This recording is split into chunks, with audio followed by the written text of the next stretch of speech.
السلام عليكم ورحمة الله وبركاته. حبايبي عاملين ايه؟ يا رب تكونوا بخير ان شاء الله. النهاردة العيال بقى عايزين ياكلوا حواوشي، فانا عندي كيلو من اللحمة المفرومة زي ما احنا شايفين اهو، وعندي بصل، وطبعا عندي الفلفل، وعندي خلطة الحواوشي دي. تمام. وطبعا الملح بقى والزيت، وللاسف ما لقيتش عندي ليا، كانت هتدي طعم الحواوشي حاجه تانية خالص بقى. فان شاء الله بقى كده ايه، نبتدي ونقول بسم الله الرحمن الرحيم. طبعا هبتدي ابشر البصل، انا هبشر النص وهقطع النص التاني صغير خالص. تمام.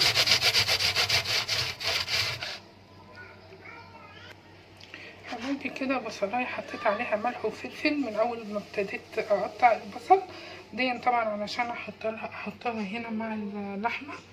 وهحط لها برضو البصل اللي انا مقطعاه ده صغير، وقطعت الفلفل، وكل واحد وحظه بقى على حسب ما يقع تحت بق حد، فربنا يستر. في هنا ما شاء الله 2 ما بيحبوش الفلفل والباقي بيحب الفلفل، فانا هعملهم كلهم بفلفل بقى وزي ما تيجي تيجي.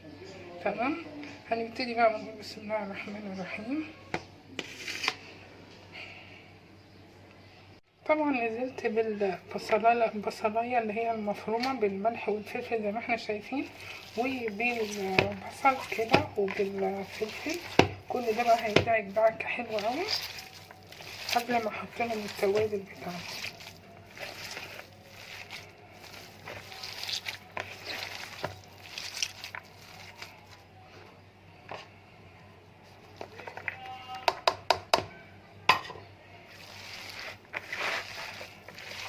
يا سلام بقى، بقول لكم على اللية معاها حاجه جميله جدا.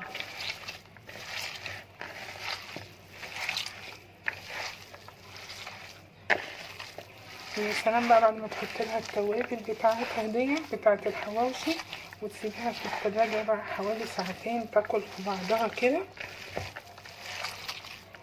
في الاخر انا بحب ان انا اطفي فحمايه كده بعد ما اخلص، فبيبقى طعم الحواوشي ما شاء الله عليه.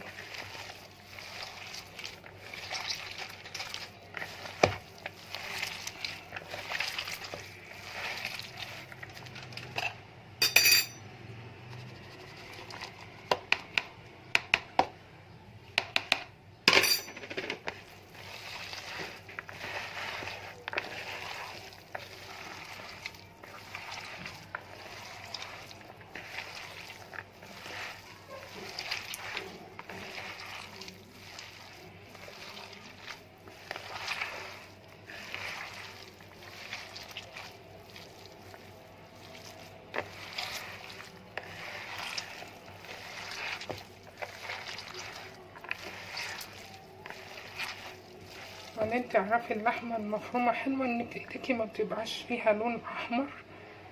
تمام. فتلاقي هي لحمه ما شاء الله عليها كويسه. انما اللحمه اللي انت تلاقي ايدك عملت لون فيها دي، تلاقيهم حاطين لها اللون الاحمر، اللون اللي زي الاحمر ده.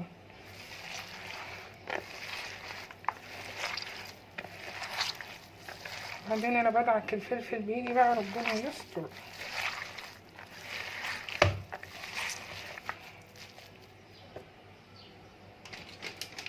التوابل تمام.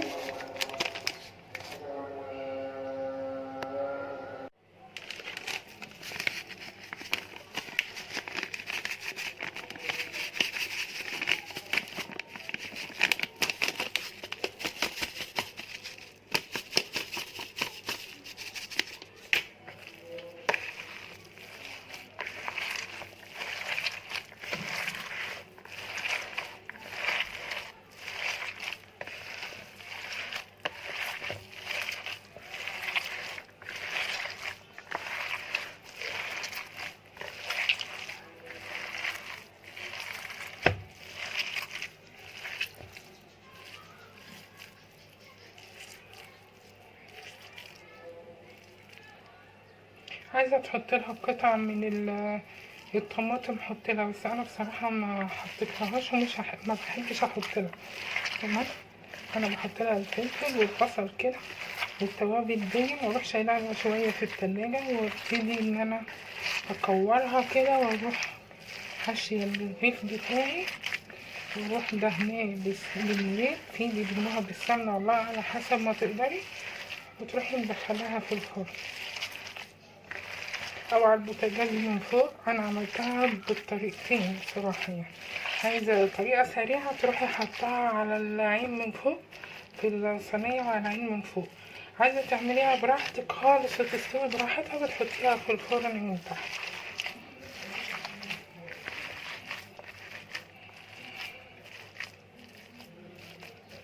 كده. بقى اسيبها تاكل مع نفسها كده، عشان التوابل والملح والفلفل برضو اللي انا حاطاه، والبصل والفلفل. تمام. طبعا بقى بفتح العيش بقى زي ما احنا شايفين، وهبتدي امسك كده الحواوشي اللحمه بتاعتي، واحشي الرغيف زي ما احنا شايفين كده،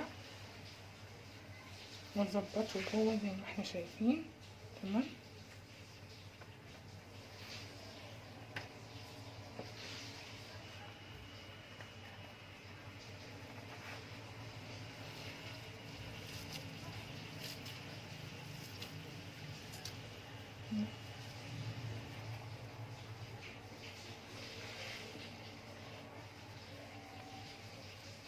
لما قعدت اللحمه طبعا خدت من ريحه التوابل، ما شاء الله عليها، ريحتها روعه.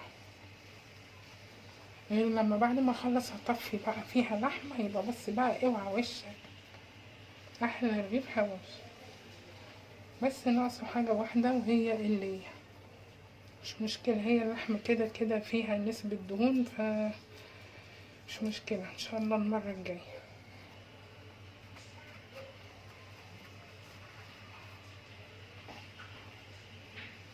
المهم تجيبي العيش لسه يكون لسه صابح النهارده كده، واهم حاجه يكون بيتفتح.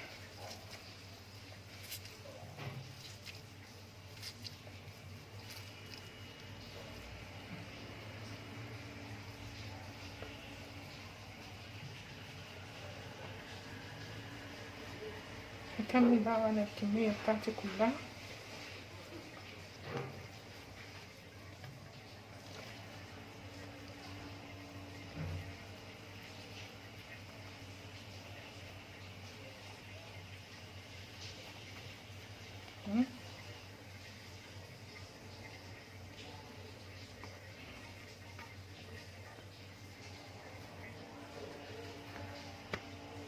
متنسيش هندهن كمان الرغيف من بره بالزيت، في ناس بيدهنوه بالسمنه، وفي ناس بيدهنوه مع زيت وسمنه. كل المتاح ليكي وعلى ما قدرتك تعمليه اعمليه.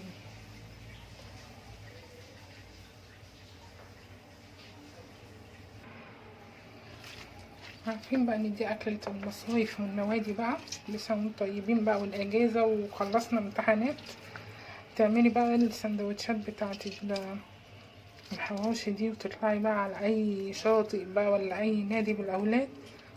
اكلة مغذية، ولحمة بقى، لحمة يا بنات، لحمة.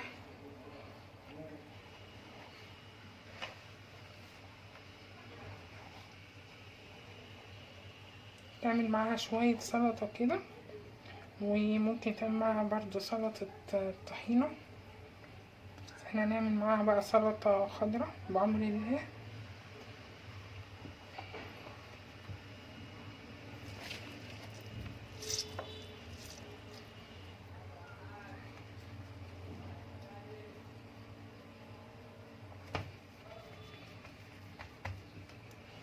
تمام.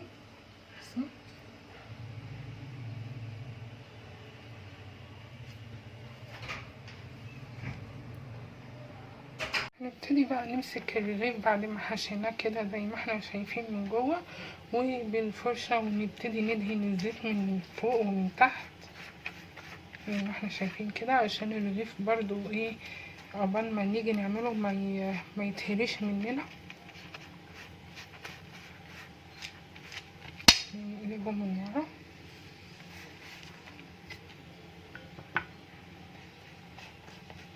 كله بقى، العيش كله.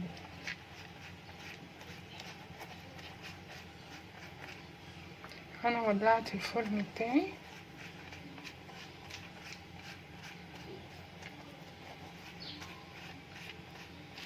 جبت بقى وطبعا دهنت العيش بتاع الحواوشي زي ما احنا شايفين، وحطيت زيت برضو على الصاج زي برضو ما احنا شايفين.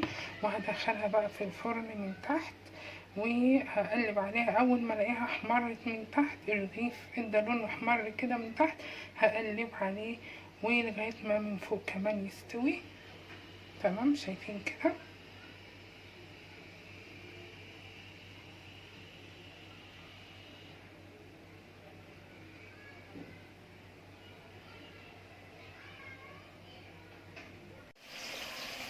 كده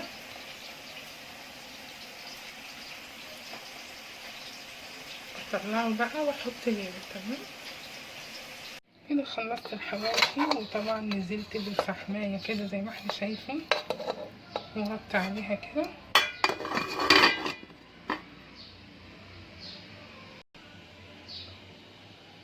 كده خلصت بقى الحواوشي بتاعي، وعملت معاه طبق بطاطس وطبق سلطه. ما تنسونوش من الكومنت واللايك